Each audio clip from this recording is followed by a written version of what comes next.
நீலகிரி மாவட்டத்தில் வந்து வாழ்ந்து வரும் தோடர் பழங்குடி மக்களோட புனித கோவிலான தேக்கிஷம்மன் கோவிலில் வந்து இன்றைக்கி வந்து புனரமைப்பு வேலைகள் நடந்துகிட்ருக்கு. 20 ஆண்டுகளுக்கு பின்னால் ஒரு கோவில் வந்து புனரமைக்கிறாங்க.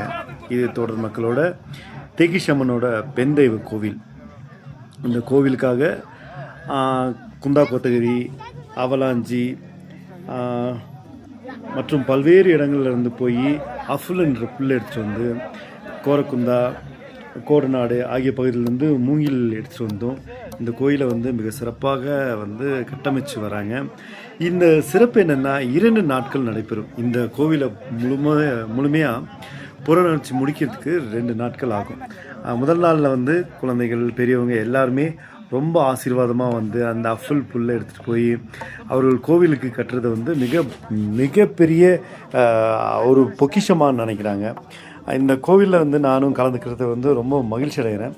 நீலகிரி மாவட்டத்தில் தோடர் பழங்குடி மக்கள் சுமார் 1200 பேர் மட்டுமே வாழ்ந்து வராங்க. தனக்கென தனி கலை, பண்பாடு, பாரம்பரியத்தோடு வாழ்ந்து வராங்க. இவர்கள் சுத்தமான சைவர்கள். இவர்களை வந்து எருமைகளை வந்து ரொம்ப புனிதமாக நினைக்கிறாங்க.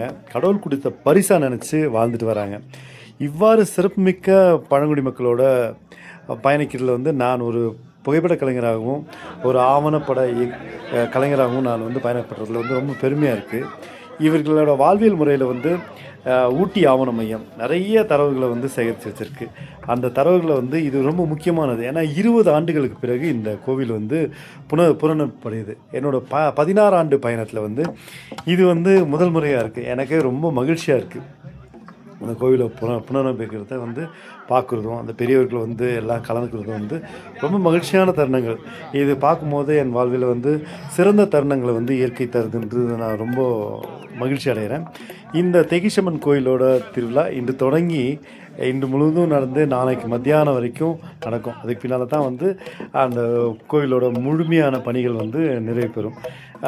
இவர்களை பற்றி சொல்லணுன்னாக்கா நிறைய விஷயம் சொல்லலாம். நிறைய கதைகள், தோடர்களோட கதைகள், இது கதைகளும் களங்களும் கதைக்கான கதாபாத்திரங்களும் அந்த நிகழ்விடங்களும் வந்து இன்றைக்கும் இருக்குது.